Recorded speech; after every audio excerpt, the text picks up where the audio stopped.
witches. Hi, hello, and welcome back. Yeah. I don't know why I just said that. That sounded super dumb. It's fine. Listen, if you're not acting, sounding, or being super dumb, then what are Then you are even you on doing? spring break? Because I'm on spring break and I'm Are allowed to you be dumb on spring break. are you stressed out to the max? Do you feel like you're going insane? Well, try fluoxetine. It is your best anxiety medicine on the market. Oh my gosh. I didn't know So where I just was going a with that. quick PSA, which I totally forgot to even mention to you, but I keep seeing on Facebook because it's like springtime and everybody's doing their like spring cleaning and like cleaning out their cars and like buying new cars because it's tax time, and I keep seeing people putting crystals on their steering wheels. Fucking stop doing that, guys. What are you going to do when you get in an accident and you slam your head into the steering wheel and now there's a crystal lodged in your brain? Fucking stop doing that. Like, it's one thing to put them in your like vents, like your like air conditioner vents. I've seen that too. Totally fine. Hang them around your rearview mirror. Stop gluing them to your fucking steering wheel. Like, what? Who even does that, first of all? But I've seen It's it the same. multiple times in multiple pages, and fucking stop doing it. It's the same people that that want a bathroom that's like beach themed and then take like shells, or they buy shells, or they get shells from the beach and they glue it to their like toilet seat. Oh my god, stop doing that too. That's so unsanitary. It's also like these are the people that made McDonald's have to put contents may be hot on all their cups. Fucking stupid. Stop doing it. That's so true. Anyway, If I you get digress. hot Back to the coffee, like episode. it's like, listen, if you get hot coffee, it is in the motherfucking name. Hot coffee. I would like a large hot coffee, please. Let Right. me just slurp this shit right up. No. Let me just drop it in my lap. Anyway, I can't even with that. But we are doing The Night and Its Moon part 5 Yes. tonight. Five. And I think there's only like what, two more parts, one more part after this? Two? Yeah. It's technically part 4 of the book Yeah. because we're gonna finish part 3 this time around, and But it'll be two more episodes. yeah, something like that. Yeah. But yeah. So a lot It's getting happened. good. Yeah. For real. I was like, I literally wrote in there somewhere, okay, I'm less disappointed when there's an Amaris chapter now. Like, Honestly, so I mean, they're I feel like starting to there was work their way so much together. world building in the Yeah, beginning of her story that like, ugh, kind of and had now to. we're getting there. So, and also her character is getting so much more relatable. Like, she's a little asshole now, and I fucking love it. Yeah, I like their banters. Their banter is like the best part, and I mean, I wrote that a lot, but um. So okay, so it's been a little bit since we It has. last uh talked about this book, and Yeah. basically they're okay. So basically, they're in Nox and Amaris and Ash and Malik are all in. I think it's Yelligan where they're at, Mm-hmm. and um, basically the two guys go to a tavern, and a dark female presence comes up and starts talking to them and flirting with them. And so, like, we all know it's fucking Nox. And so we're like rooting for Amaris to hurry the fuck up and get over there. But also, Amaris is with two people that we just now met. So she stopped, she used her powers. So now everyone knows her powers.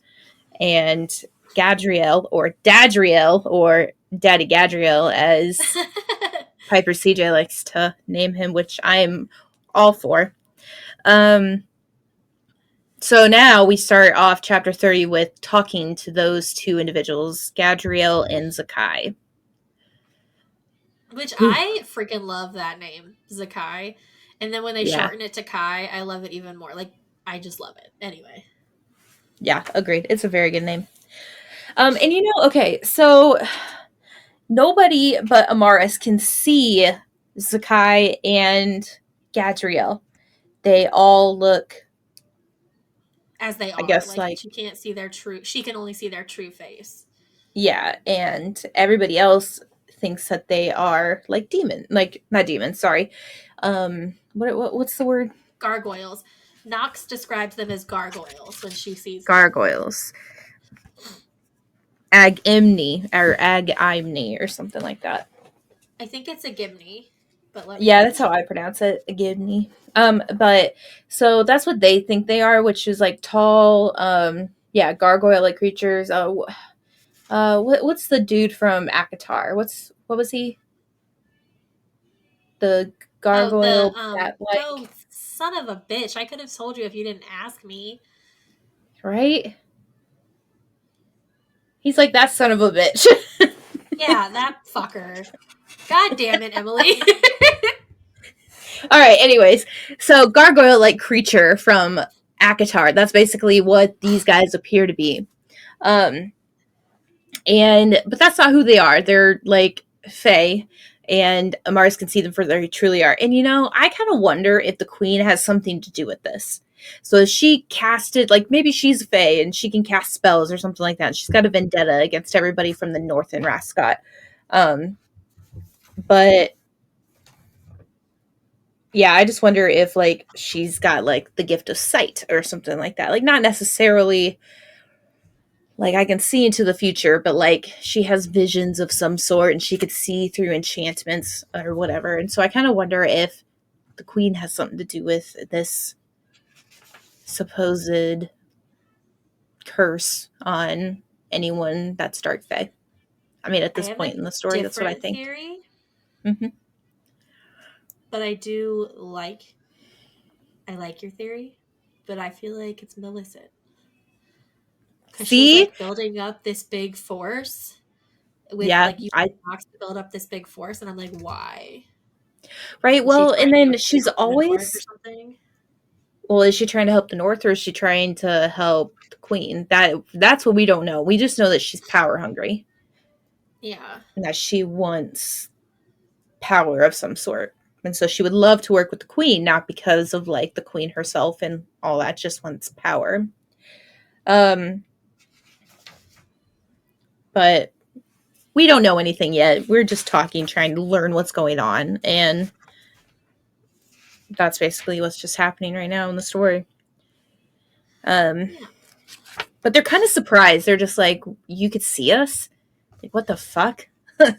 yeah. Well, and then we find out that it's like it's not. Excuse me. It's not like that she I because I had the theory in my head that she was one of them and that's why she could see them, but that's not it. It's like a fucking spell or like a curse. I wasn't ready for that. It threw me off. Yeah. So basically, throughout all of this, we find out that the king of the North, Cirrus, um, has a son, and because the son left the North,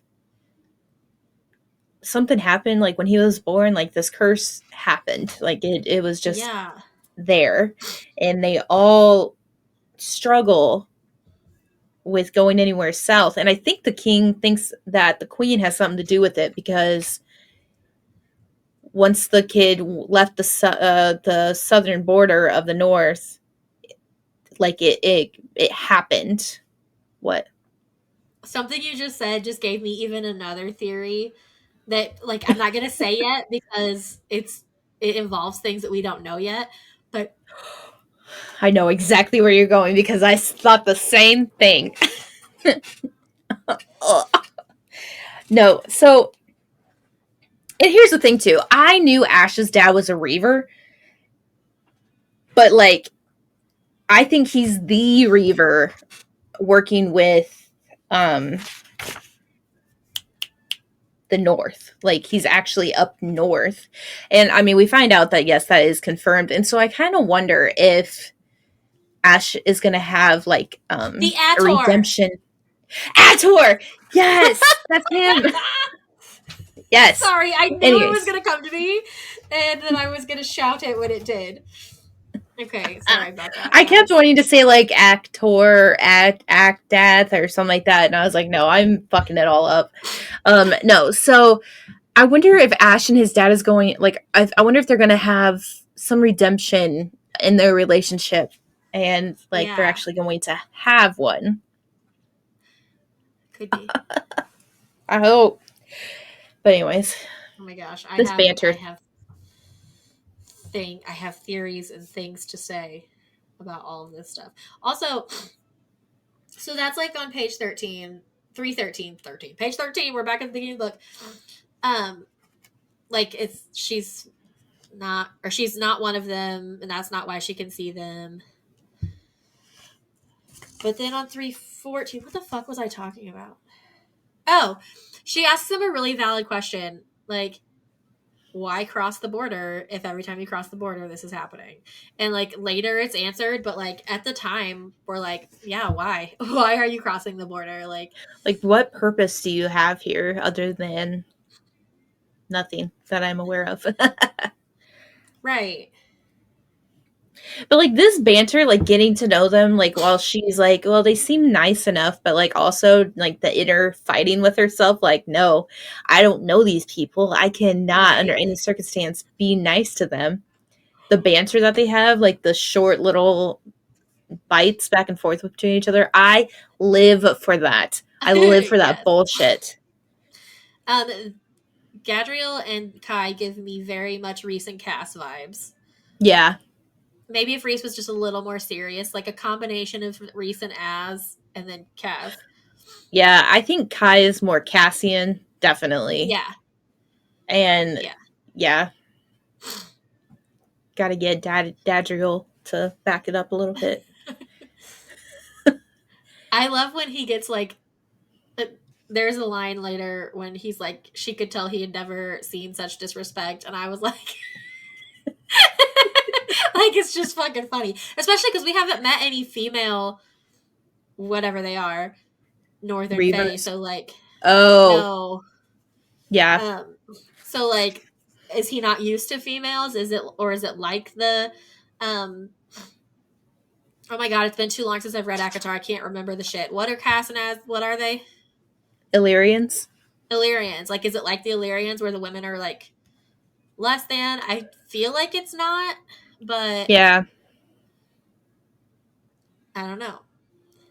And also, like, something that confused me was Gadriel, either Gadriel or Zakai was talking about the Reavers in the north and how they know them. But like if Ash's dad is up there and knows this is happening, why wouldn't he tell the rest of the Reavers about it so they're not out here just like killing people that are innocent? Like, I just don't understand. Is he actively though with the Reavers, or has he been stationed up there for years and no one's heard Well, from him? that's true. But like, wouldn't he be able to still contact them? I don't know. Maybe. Maybe It not. just seems Maybe odd to not. me.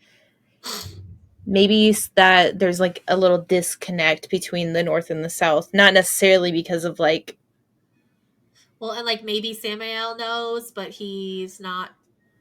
Is that his name? Samael. Samael? Samael? That guy. Samael. It's probably Samael. I like that. That flows better, but it's probably incorrect too. I don't know. It sounds like you're like, oh my god, Samael!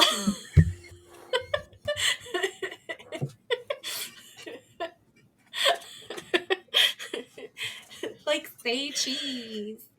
What the fuck? Listen, That's oh what my just god. happened in my brain. Hold on. Okay. Sidetrack. No, but this is funny and I have to tell you. Okay. So Will's desk is essentially connected to mine. Like right back here in this corner, this is like part of Will's desk. So he sits right here.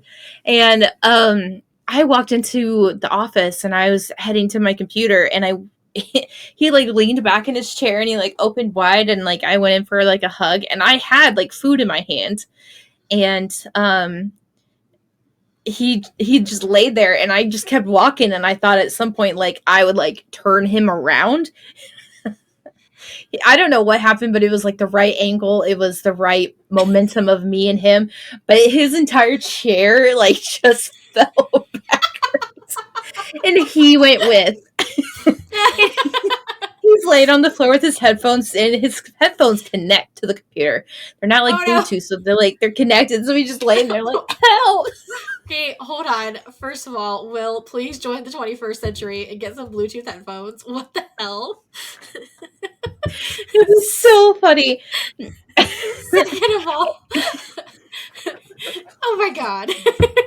And I literally just got into the bathroom and I was about to pee myself. I was laughing so hard and like I couldn't breathe. My abs were hurting. And he's just laying there, too stunned to do anything. The dogs are attacking his face, like licking it nonstop, so he can't move. Oh my gosh. He's in a Discord channel and he wasn't muted, so if anyone was in there, they would have heard it. And he's just laying here on the floor and I grab his mic or his like headphones and I put it up there. And I blocked the dog so he could get up and I was dying laughing. And then I like reached over him as he's like struggling to sit up. I grabbed my phone and I was like, I gotta document. Oh my god. And they're live photos, so when you listen to them, you can just hear his like barking. You can just hear his like little giggle to a barking laugh to like giggle again. Oh my god, I love this. Anyway. Uh, I was Oh my like god. almost done with I was almost done reading and I was getting ready to prepare some other stuff and all of a sudden he just fucking fell over.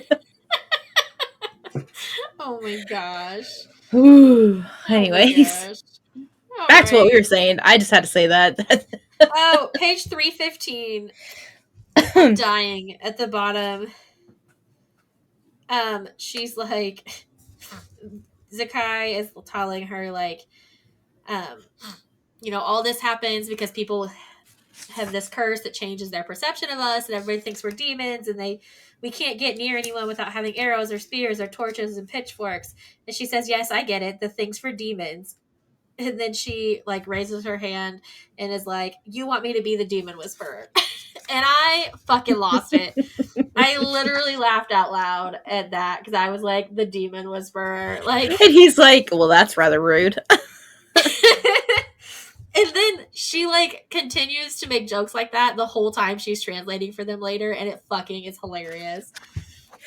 I love it though because the the whole it's the banter. It's the banter. Because like she's getting upset because they're calling her a witch and then they were like, all right, fine, you're not a witch. And then she's like, oh, okay, well. There's this one where they're talking oh, what is it? Where did it go? Oh.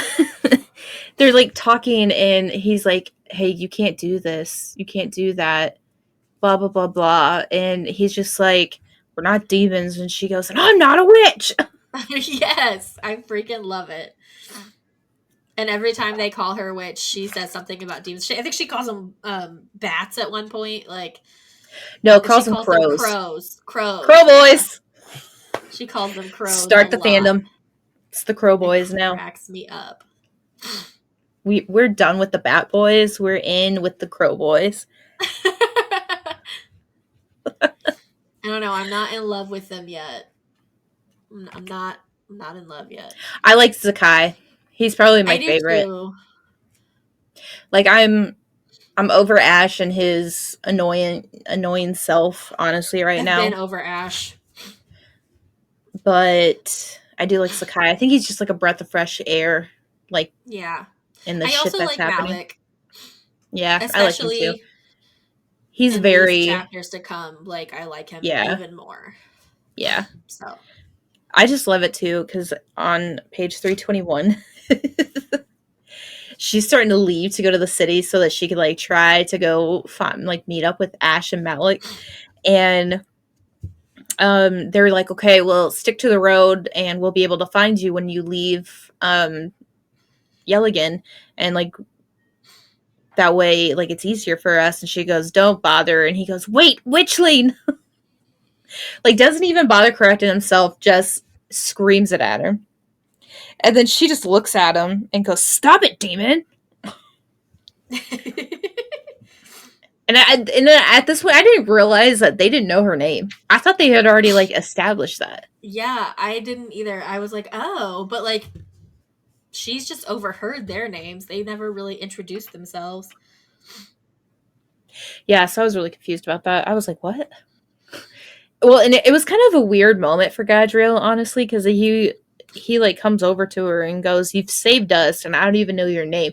That's like a female protagonist coming up to the hero, like, "Yeah, you saved me. What's your name?" Yeah, like ugh, I was like, "Ugh." it's That's like a kind of sign of cringy. not a sign of weakness, but like that was like it took away from his character for like a split second. Yeah, I can see that. But also, like, I feel like if they're going to work together, they do need to know her name. Maybe. Yeah, I mean, not really, because she's like a silver girl, so she'd be easy to find. But I but also dang. like how he was like he seemed to chew on the name, as if appreciating a dark private joke, and then he said, "Of course it is," which we know is because of the meaning of her name, which I can't think of right now. But I honestly didn't even think it was a meaning of her name. I'm thinking a little bit more into it though. I was like, okay, Daddy Gadriel, keep your secrets. We'll find them out later. But honestly, I right, think well, there's not much book left. Like, well, there's like two other books though. yeah, well, the third one's not out yet, but it's available for pre-order, so it's about done, I'm guessing. But like, there's not much book left on this one, and there's a lot that I need to Well, have resolved. I got the second book. I'll be fine. I haven't gotten it yet, but I'll go get it soon because we're almost done with this one. Yeah. Um, But I honestly just think okay, I think Nox and Amaras have a bigger role in all of this. Like obviously other than being the main characters of the story, I think they are from the north. I think they are very intertwined with each I other feel like from the we're heading north. towards them being enemies for a little while. Just the way things are going, and like, I feel like we're heading towards them being against each other for a while, and I'm kind of here for it, but also like, no. Enemies to lovers, man. That's one of the best troops out there. Here's the thing though. I disagree with that. I don't think they are. I honestly think that they're going to go towards I think they're just I think she's going to maybe side with her You if and when think she finds her. Yeah, I think they're going to Amaris is side going to side together. with Nox? No, I think Nox is going to like throw down her arms and be like, "I love you" immediately to Amaris and then like I almost feel do like anything Amaris and is going to have everything. to rescue Nox from Millicent, because we're going to find out in the next couple chapters that bitch is even crazier than we thought. Right? Also, this next little section here, Amaris gets to Yelligan. She finds the two horses, 9 and 14, which are because the Reavers don't name their horses except for Cobb. So she finds the other two horses and is about to go into this inn when all of a sudden Malik and Ash come running out with a mob chasing them because they supposedly, Ash like offended a well-bred lady inside, which is Nox, though now we know. But Which oh my god, this pissed me off so fucking much. So fucking much. Ugh. yeah. So close. You're so Yes, fucking like literally, close. if Nox had chased them out of the building, she would have seen Amaris. Right? Or if she wouldn't have like just gotten pissed off and had a little temper tantrum, Amaris would have walked in and she would have been like, Hey, "Bitch, girl. fuck you." Right? Right, like, Ugh. ugh. That made me so mad. It was so good, but it was so infuriating. Yes. But we don't know what happened with Nox, and I'm really, really fucking curious. Cause like I was like, oh well, did I just like forget it? And then I went back and I looked at it and I was like, No. no, it's literally it ended with she has a looks that she's going to kill me, and I was like, yeah, if you have sex with her, just don't have sex with her. But like, what happened that led to you guys like Right? running?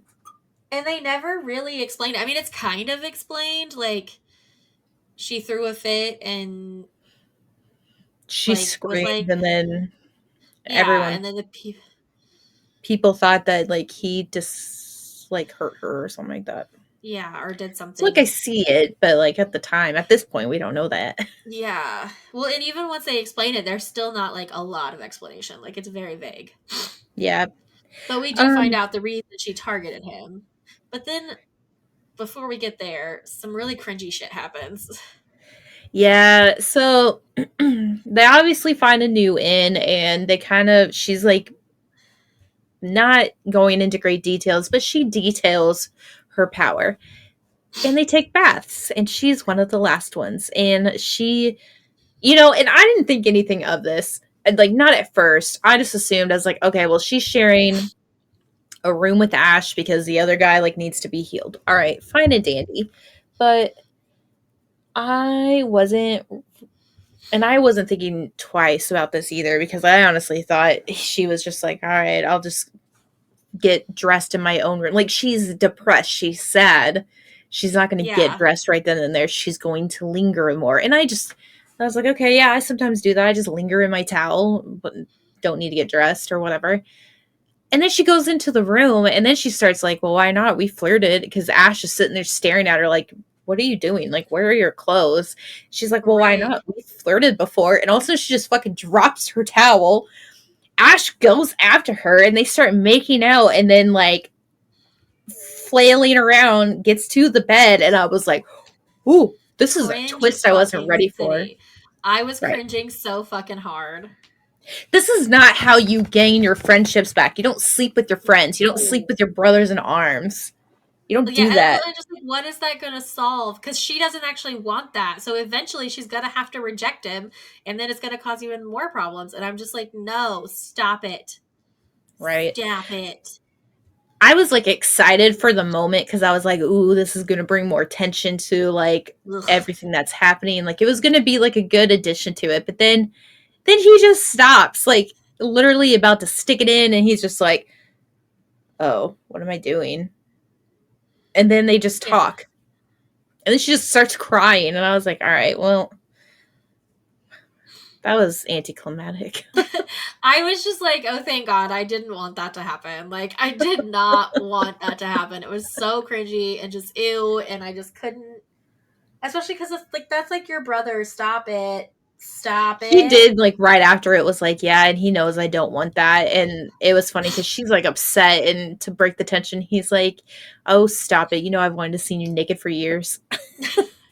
Yeah, there's just lots of joking. And then I literally wrote that on page 30 while they're like joking back and forth. I was just like idiots. And I literally wrote face palm. Like, I And just you can't know what? even. He denied both girls tonight, both of them. Yeah, Good for him. he That's some did. strong will right there. Right? Oh my gosh. And then on the next page, Amaris is talking about putting all her feelings about that night into her little emotion box. And I'm just like, so healthy. Because she describes it as this box she has inside that she traps like all her, like, basically all her trauma in. And I'm just like, that's so healthy. I love that for you. Stop doing that.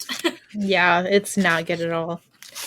But we do see a nice little moment for them in the morning, though. Like they're sharing breakfast, they're Yeah. enjoying each other's company, and they all decide, like, hey, we were scared that we were going to lose you, but we're happy you're here. Like, just help us understand. And all is fine. I mean, maybe things are a little bit weird, like right at the moment, and things are going to become uncomfortable for a little bit, but overall, like, it's back to normal. Yeah. And as guys usually do, they're all kind of joking about it. Like, they're coming up with all the punishments they're going to give her if she ever does it again. And like, they're going to brand "I'm sorry, Malik" across her forehead. And like, they're just like joking about all of these things. And it's funny because Um, it's like, for what it's worth, I am sorry. And his response is, tell it to the Iron Brand. yes. Which was cracking me up. Yeah. Um, but then they basically, somewhere in here, I wrote on page 335.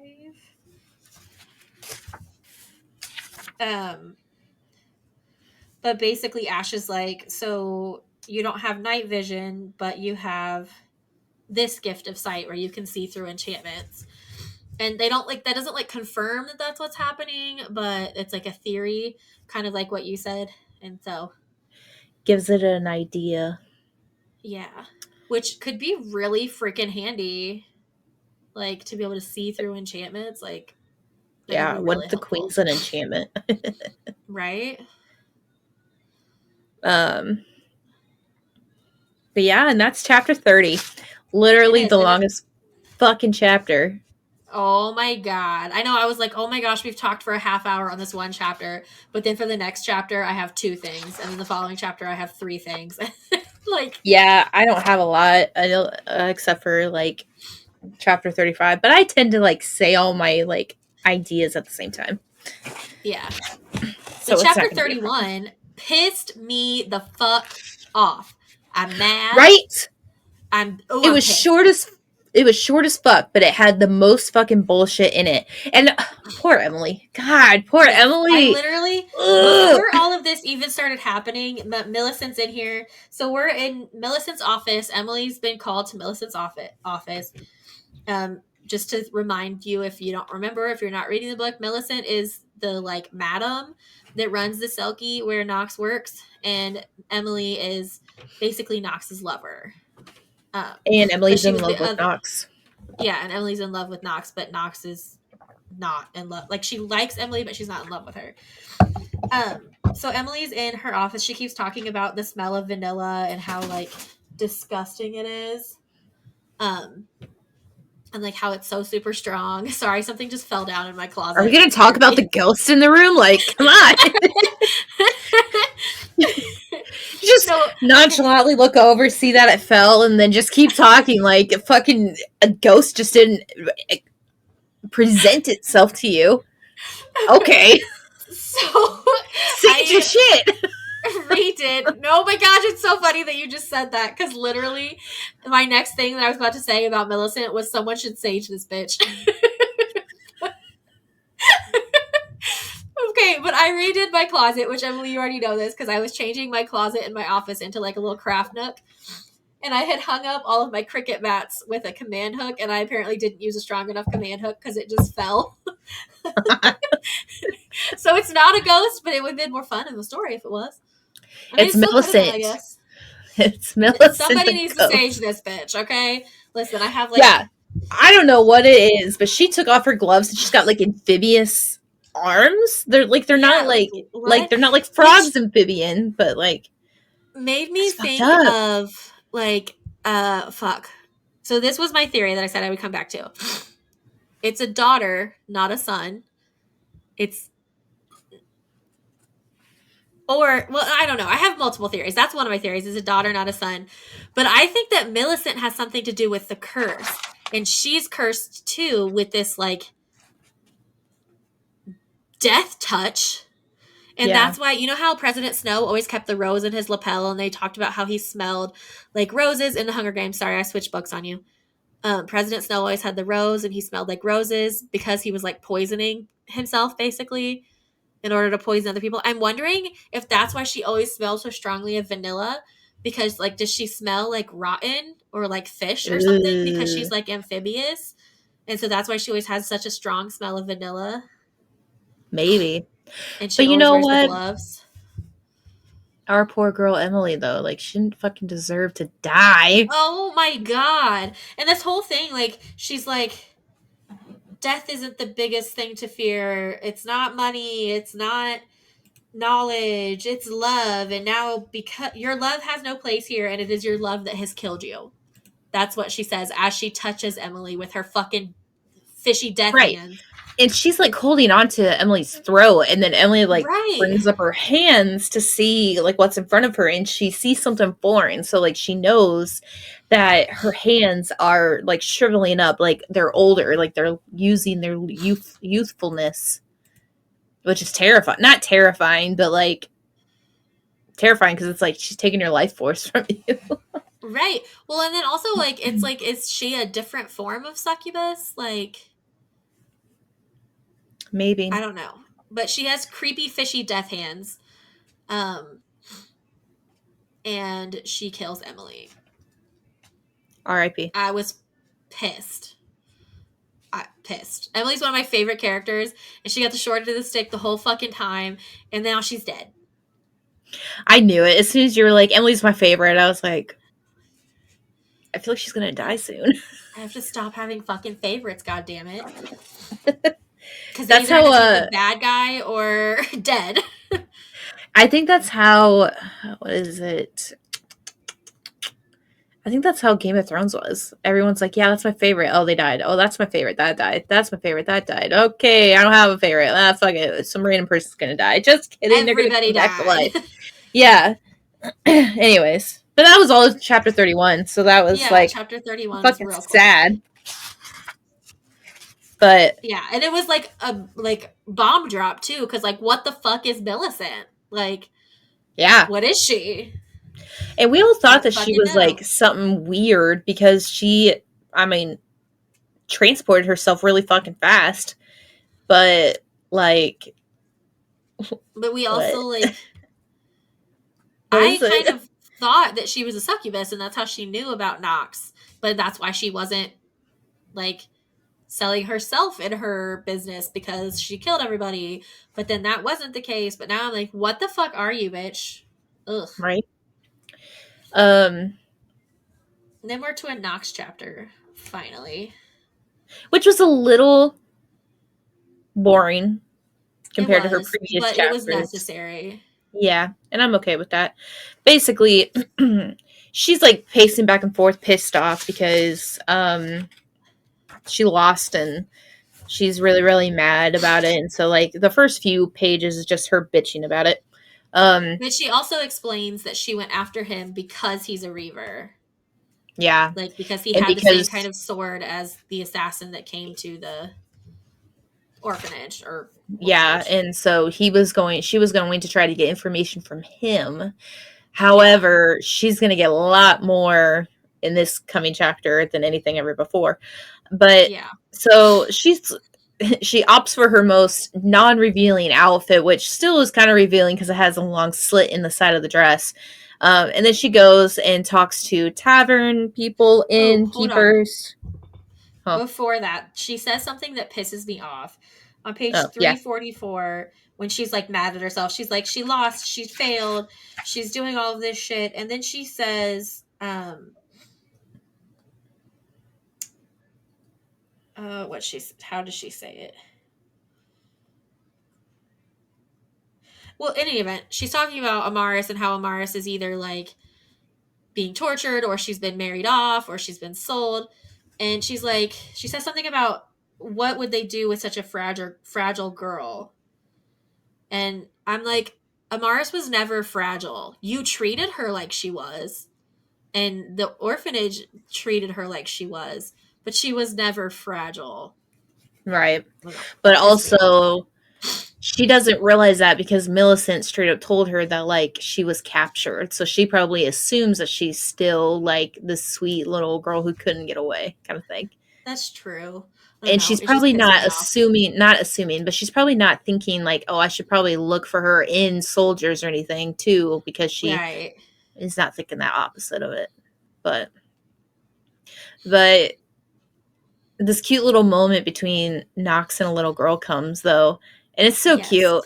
Um, so she's sitting at like a fountain, and this little girl comes up, and she's like, "Oh man, this is welcoming after a whole day of talking to men, essentially." And so she talks to her and finds out that her mom actually allows demons or something of the sort to meet in their barn at night, and that it's okay because we're helping them, but they shouldn't like do anything, like she shouldn't tell anybody. And she goes, "Oh well, thank you for the information." And as soon as the girl runs away, Knox follows them home, Yep. and yeah, basically I'm follows just them like, who home. is her family? The little girl's name is Tess, and I'm like, who is her family? Like, who is her mom?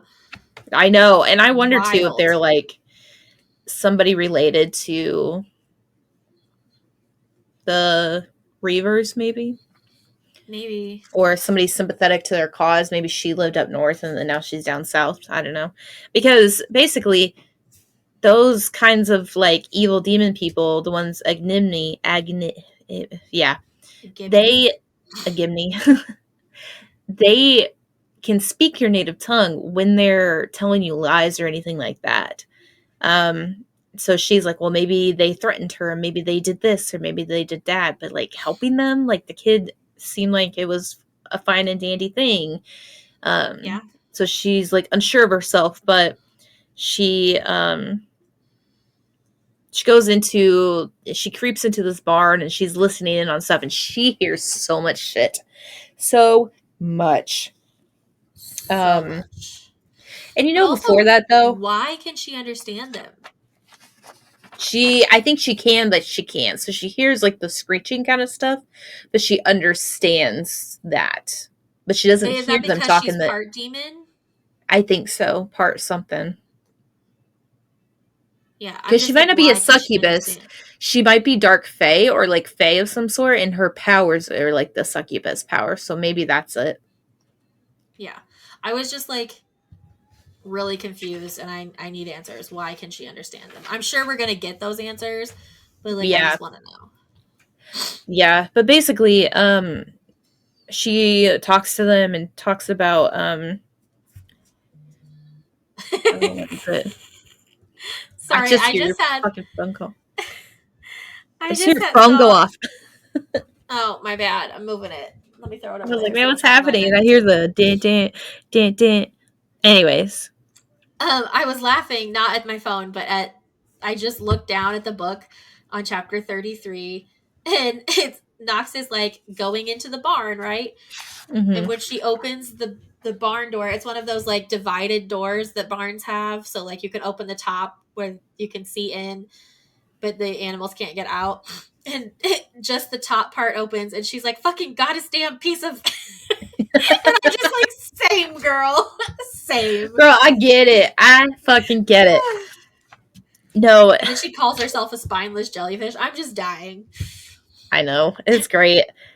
So she's creeping closer to what these people are, and like she hears these things, and it's obviously Gadriel and Kai, but there's two other people there, and we don't know those two people yet, but she's listening, and basically, this is what she overhears. She hears that they need to be on the lookout. This girl is very special. This girl is very important to the cause, and these are the reasons why. And they're like, well, how do we know what this girl looks like? And he's basically like, oh, where is it? Oh yeah, how will we recognize the savior?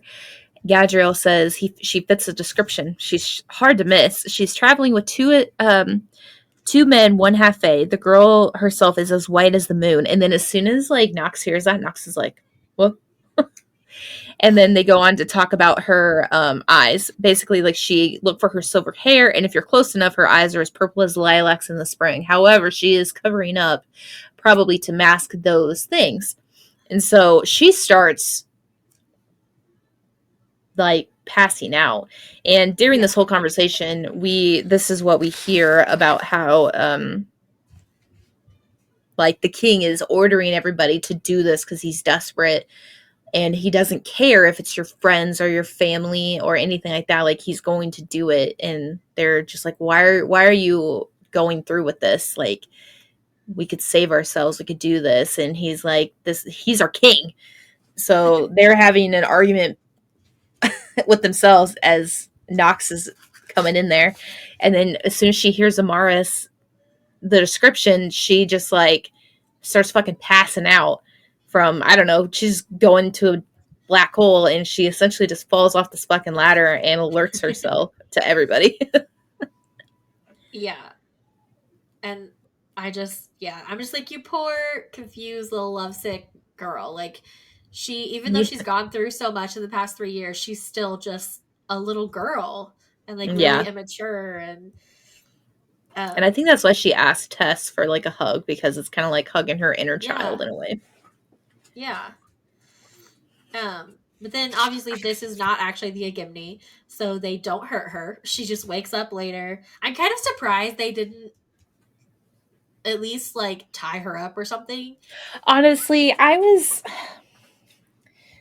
was just kind of confused, or honestly. like I question her or something. Yeah, I honestly just was like, well, what are they going to do, kind of thing. But Yeah, they they nothing just leave her. They nothing just leave. happens. And then Amaris like makes her way drunkenly back to the inn, um, and Oh is like God. freaking out. Amaris is alive. Amaris is here in Fairhold. Amaris is heading south. She's alive. She's alive. She's alive. Um, and she's like, she knew she would fight on the side of the Agimni if they were truly Amaris's allies. And like all this stuff, like she's so excited and just like jubilant, like she's freaking out. And then she pulls up, and as she's going to like um She's put going her around. horse away, She's she's going literally around went a around black, like shiny carriage, and I'm sitting there like, bitch, that's fucking Millicent. What are you doing? yep, yep. And it is Millicent, fucking bitch. But I'm also like, Yeah, how did she find her? Like, did Emily tell her before she died, or was she able to like take Emily's knowledge? Like, yeah. I don't know. how does she know? It's got to have something to do with Emily, because Emily was like the only one that knew where Knox was going. Yeah, and she did take But her I life don't. force from her, so Yeah, so maybe that's how she. I don't know. I don't But know. then chapter But 34, it was really short as well. Well, I mean, it's not really yeah, short, but it was short enough. There was only a couple things I felt like were really important. Number one, we find out that Millicent isn't magic, but well, she is. Obviously, she's got like a death touch, but the traveling quickly thing isn't because Millicent's magic, it's because the carriage is. yeah, Um, and and she like she alludes to how took you can it. make men do things. And yeah, I'm like, okay, you killed him and took it. Yeah, Like, okay. and I also wonder too if this world has a winnowing or Yeah. like a power similar to winnowing, and that's how like the carriage was able to get to and from places really, really fast. And I was like, okay, Yeah, well, because she described it the same way as like folding the map. And yeah. that's how they described it to Feyre too. So like, And it's really sad because it's like she's worked so hard to escape. She's so close to getting to Amaris, and now like she's on her way back to the fucking Selkie. yep. And And she doesn't know that it's Emily's dead. yeah, no. She's like, well, at least Emily will be there. And she goes, no, like that I've had this chance. Like I could have done this. I could do this. And it's so sad too because she kind of like I wouldn't call it a mental breakdown, but she definitely breaks the fuck down. Yeah. And She's she's like, can't go screaming. back. No, she's Fighting. thrashing. She's freaking out, like hitting everything. And in the art, and there's like a fight going on, like cat scratch, all of that kind of stuff. Millicent touches her for a split second, Takes but off still her touches glove. her. Yeah. Yep. And now Millicent is panicking because she thinks she fucking killed her. Yep. Yep. Yep. Yep. So And that's where that Millicent, chapter ends. yeah, basically it's Millicent like cuddling Knox holding her head and it was like, wake up. You're okay, Knox. I need you to wake up. You're going to be okay. Please wake up. And then it's just she just passes out into the black abyss. And it's like, okay, I know she doesn't die. I know at some point she's like important to the story. Like Right. she's gonna be here. He's literally the night. You can't have the night and its moon without the night. Like, Right. But like, what the fuck? What yeah. the fuck? So just yikes. And you know what? She was so close to Amara. So fucking close. So close. Oh my gosh. I was kind of hoping too in the last chapter, the chapter before, that we would have seen a scene where she's like in the town square and it's busy and she's seeing people and she sees that like cafe that she was trying to sleep with the night before like walking by, and then she sees the third person like all covered up like hiding, and she gets a glimpse of like white hair, and I was hoping for that, and then her like get up to try to go towards it, and all of a sudden like crowds get in her way and then like vanishes. Or that's when the black carriage pulls in front of her. That would have been so good. Oh. Yeah. Yikes. Oh my gosh. But anyways. Okay. One more chapter. I have quite a bit written for this one, but we got 10 minutes. Let's do this. Woo! Okay. Anyways. So Oh, they've like forgiven Amaris basically. And the Northern Fae, because they're not, it's offensive to call them Dark Fae apparently, um, is like flying back and forth overhead to let like to basically let them know that they're there and that they're about to land. But it's some serious trust for Malik and Ash to be like, this is a fucking demon. There's 4 demons that just landed in front of us, and you say that they're not actually demons, but I see a fucking demon and I hear a fucking demon. This is some serious trust. right? And also, Amaris would be the most infuriating interpreter ever. I Like, love it though. It is the fucking best. it is, but it's just, oh my gosh. It's like she's I wasn't ready for the 4 Crow right. boys to be here though. I honestly thought it was just going to be the other 2, but like they actually have 4 now. And Yeah. I don't, what was their names? Uriah and Silversteins? Sylvanus. Sylvanus. Sylvanus. I don't know. But I don't think they're in the pronunciation guide. they're not. I looked twice today. But yeah, so we finally meet them and we finally like are learning who they are. We don't necessarily know too much, but and it's just really funny because like Malik and Ash, all they hear are like screeching, and they like they were talking about like forks on like a plate or something like that, and Uh, I'd be like this the whole time. I'd be like, all right, I gotta go. and then this Can bitch we is like just like talking back to them and like not explaining right? what they're saying. Like, bitch, you are the worst interpreter. And well, and it's really funny too because she like tells them all that they have to do something, or they're all just gonna sit there in silence and like just gonna ugh. So she tells them, hey, you do this, you do that. And so Malik looked at him and was like, she's really bossy. And Gadriel goes, oh, it's good to know it's not just towards us. And they were like, well, what did he say? He said that I'm delightful and that you should be grateful to have me. Yes. And And I was then on like, the next, man. on page 376, um, they're like, I don't think we can help you get into the city, at least not during the day. And she's like, then it's a good thing I didn't ask for your help entering the city, is it? And he's like, could you at least try to be pleasant? And she said, no. And Ash is like, what are they saying? And she's like, they want to be even more problematically involved in our lives than they already are. And I'm just like, that's not what they fucking said. What they say, bitch. Like, I need details. You're Well, infuriating. and before they were talking, she was like, you can't go into the city with me. Think of the children. What an asshole. I was like, oh, that's close. That's good. I mean, they keep calling her witch, so like that's pretty good. Yeah. And then And I at the think that's bottom when of they page 377, I literally cackled out loud. because she's talking about crows. And he's like, "We're not crows." And she says, "Hush, I'm not talking to you." Gadriel's face made it clear he'd never been so openly disrespected in his life. Well, it's so funny because she's just talking nonchalantly to like Yeah. the other guys. She's like, true Agimni are said to be able to speak, even if it's only for mischief and fear mongering. All the texts say so. The fact that these crows can't be understood at all is a testament to the thoroughness of this curse, don't you think? Whoever created it had no intention of allowing anyone from Ascot to be seen or heard south of the border ever again. And she's just like, these crows. And he's like, "We're not crows."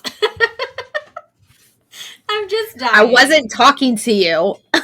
I wrote, I'm literally LOL at his reactions to her disrespect because I was literally laughing out Right? loud.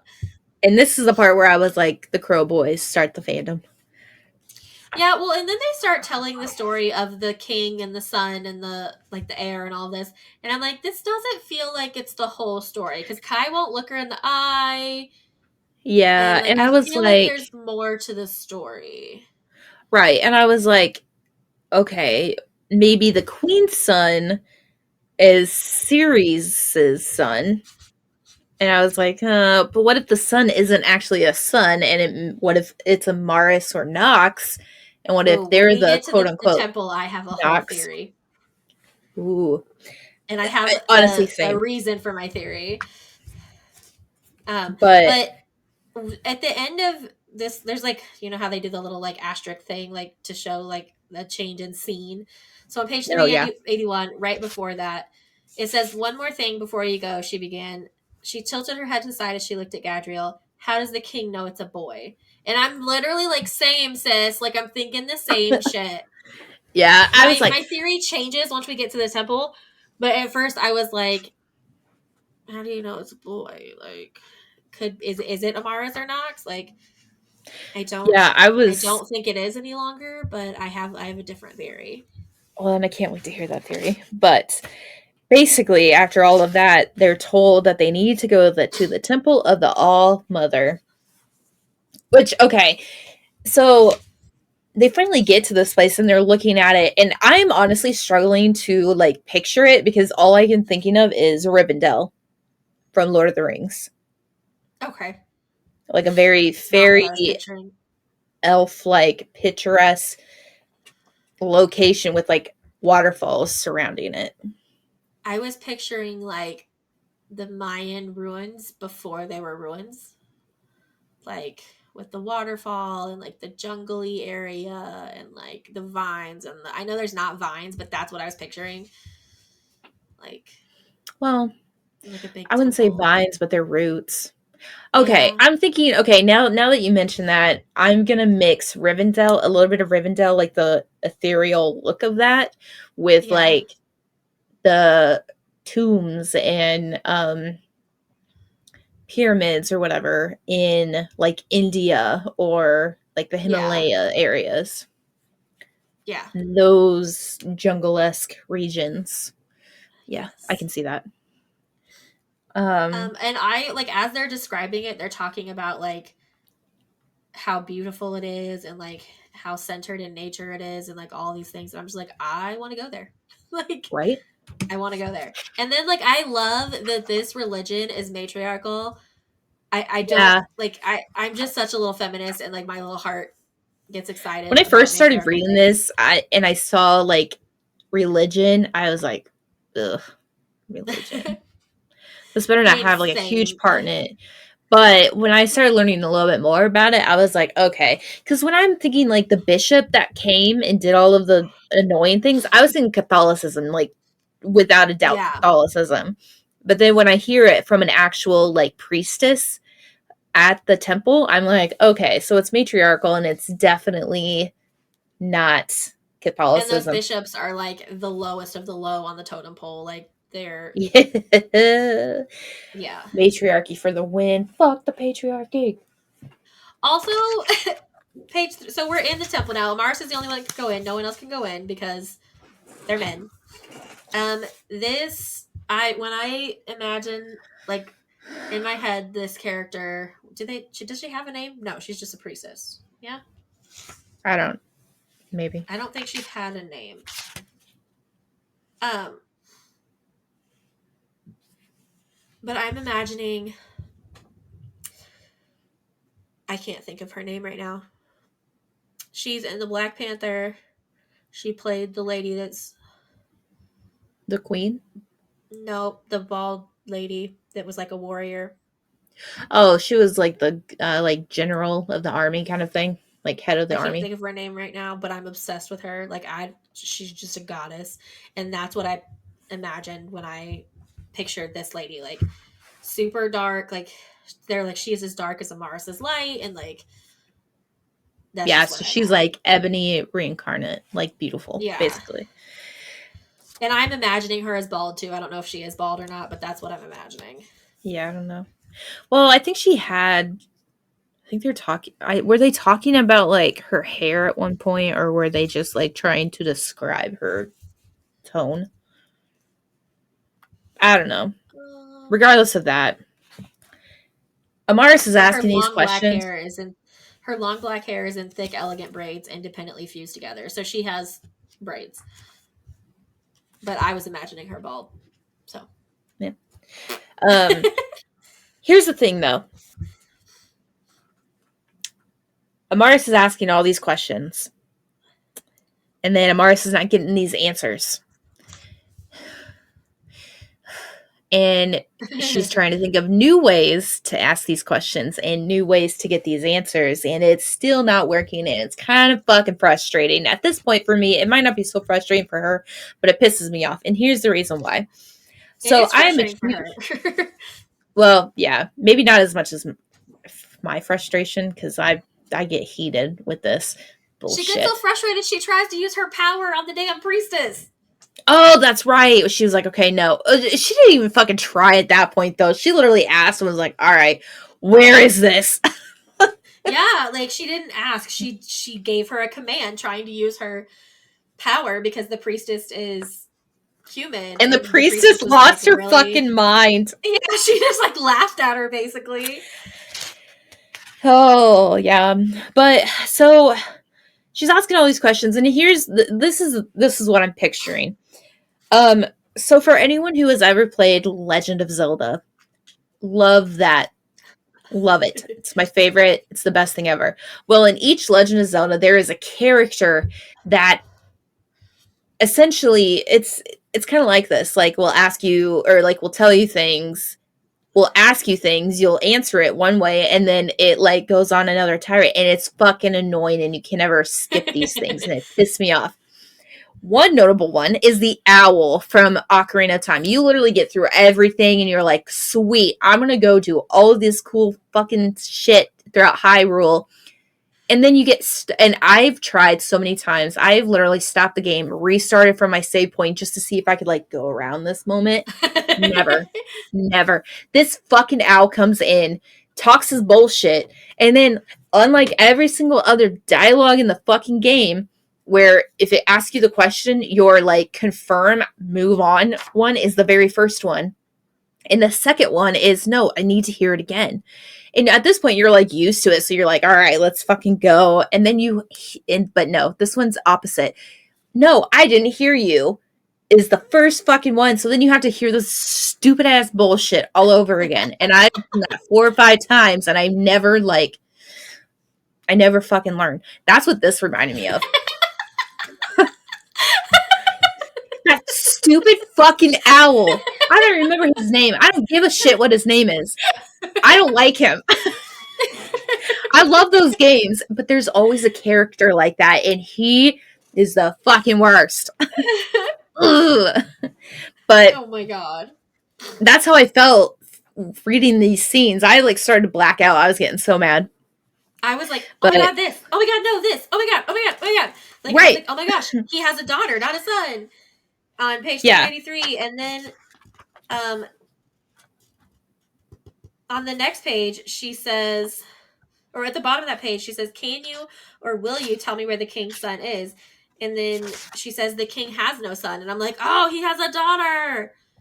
And then Amara's like is like he's spent 20 years believing something to the contrary, And she's like, yes, he has. And she says, does the king have an heir? And she's like, he does. And then she's like, why is the king certain it's a son? His beloved gave unto him a son. He sired a son? He did not. And like they keep going back and forth. And she says, but King Saras has no son. And she says, the king does not. I don't think Saras is the king. Because she doesn't ever, the priestess never says Saras. She continually says the king this, the king that. I don't think Saras is the king. Or at least not the rightful king.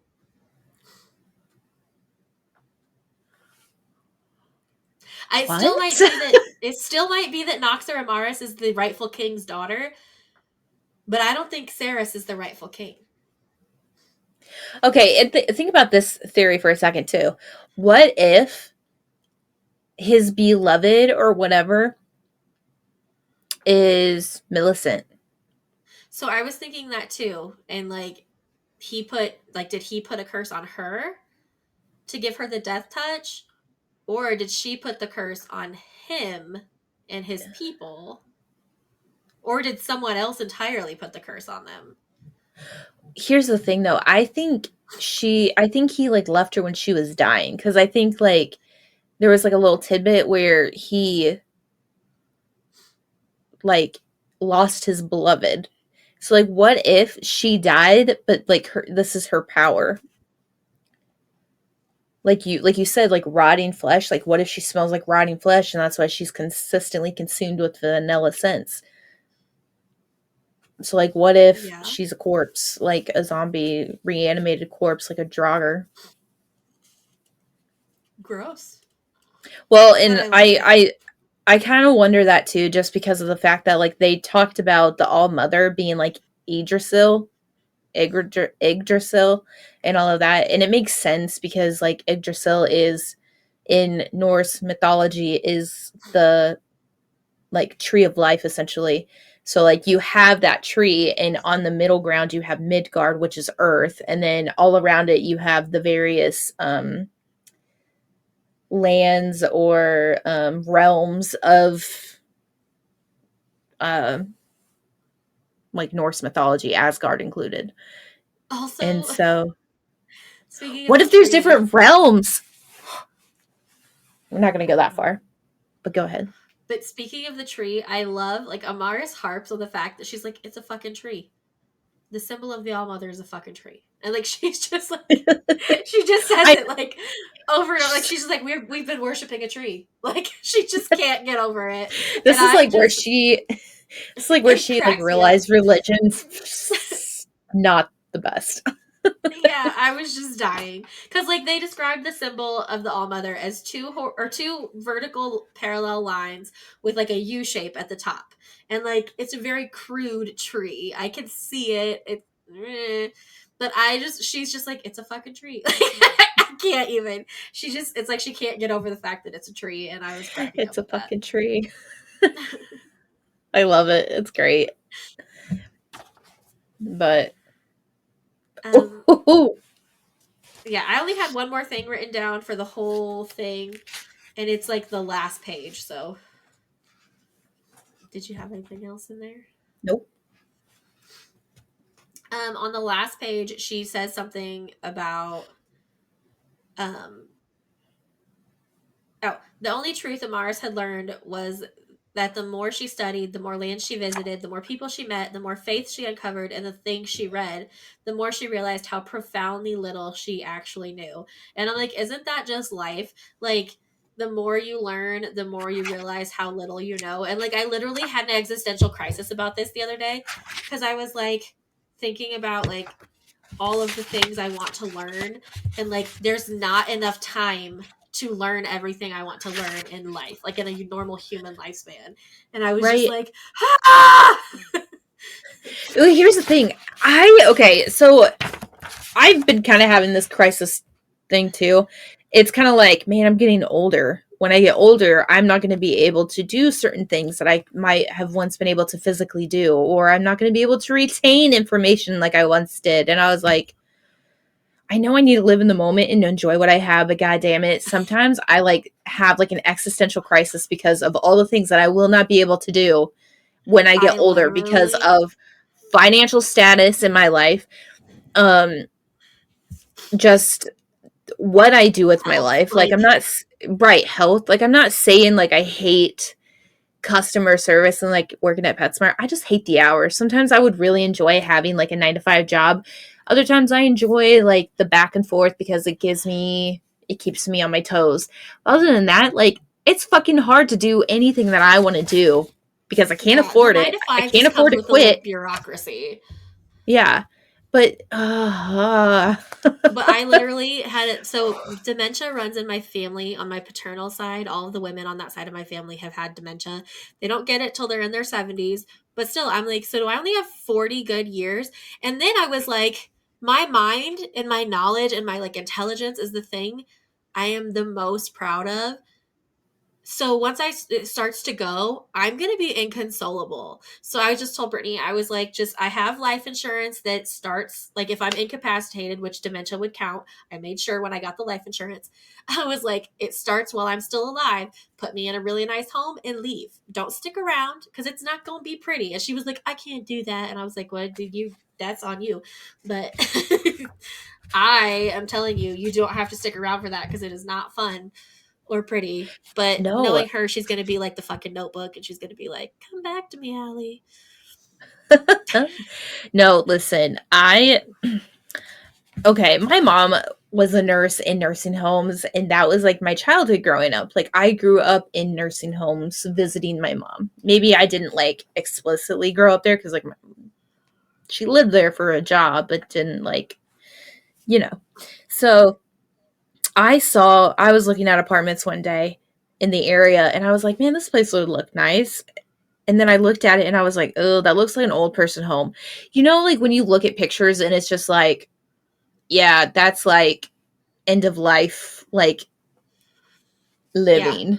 That's long term care right there. And I'm sitting there like, God, that just, and then I just like started panicking. And I was like, why would an apartment complex have this bullshit for like a lobby? Because this makes me think of like I'm in whatever. And then I started like getting memories of like visiting my grandma in her, Oh she my is like a god. 55 and up like apartment complex for Uh like huh. people who can't afford things, and I'm sitting there like oh my god, I like, and I just would vividly remember walking in there and just smelling this like the Old scents in the air, people. and it Oh. it was just old. And then like getting into a cramped musty elevator to go into an apartment with Oh. cat urine and like smoke, just oh my god. And I was like, oh my god, I am going through like a traumatic experience right now. And I was like, I don't want to get old. I don't want to fucking get old. Yeah. Literally. And Oh so my the more gosh. Will It's so talks funny that about we like, both have been having these. right? And I feel like the more Will talks about like, he's like, man, once I get a certain age, just fucking off me. Like I'm done. I'm sitting there like, yeah. He probably didn't say those exact words. I'm probably Right. exaggerating just a little bit, and there's probably a lot more behind that, but I'm sitting there like, ugh. And then We were talking at work the other day about like the whole Russia and China thing and like how the potential for nuclear war. And I was like, mhm. listen, if nuclear war happens, I just need it to I need the bomb to drop close enough to vaporize me. Don't give me cancer and all that bullshit that I'm gonna have to live with. Just vaporize me so it can be done quick. Also, I just looked at the time and realized we're at an hour and 13 minutes, and we're probably depressing people now. But hey, y'all, you're not alone. We have existential crises too. Yeah, a lot. Listen, I was on the register the other day and a guy comes through, or a guy or a woman comes through, one of the two, and I was like, "Do you have a phone number with us?" And he goes, yeah, I think it was a guy. Excuse me." And he's like, "Yeah, it was my wife's number. Let me get it for you." And he's like, he used the word was, and I was like, "Okay, that's weird." And he goes, "Hey, can you change any of this? Like, can you change it to my name and my number?" And I was like, "Yeah. What is it or whatever?" And so after I changed, he was like, "Yeah, my wife used to always do this, but she passed away a few months ago." And I was like, Aw. And I sat there, I was like, oh my God, how are you doing this by yourself? Like, how are you living life by yourself? Like, how are you able to do Right? these things? And I'm sitting there like, oh my God, how's my dad able to mentally do this? And I just like got really sad. And I just came home and I just looked at Will and I was like, you're not supposed to, I have to go first. You can't go first. Brittany tells me that all the time. Yeah. And I was just like, I can't do it. And he It'll be goes, are fine because you I'll have okay? dementia, so shit, I won't remember anyway. So she can You're go like, fuck it, first. whatever. I won't Yeah, no, remember. It'll be fine. I was terrified. Yeah. But anyways, until next time, we'll be covering part 4, what must be done in The Night and Its Moon. But not in the next episode. The next episode is the waning moon. Oh, okay. Well, we're going to do another episode on this. And that episode on this, we're going to be talking about part 4. Thank you very much. Jesus. We're almost done. There's only going to be 2 more episodes of Night and Its Moon. They're not going to be the next 2, but there's only going to be 2 more episodes of this book. And then we'll do the next book. And it's going to be so sad. Yeah. So, Anyways, all right. like I said, Well, thanks for sticking around. until next time. Bye.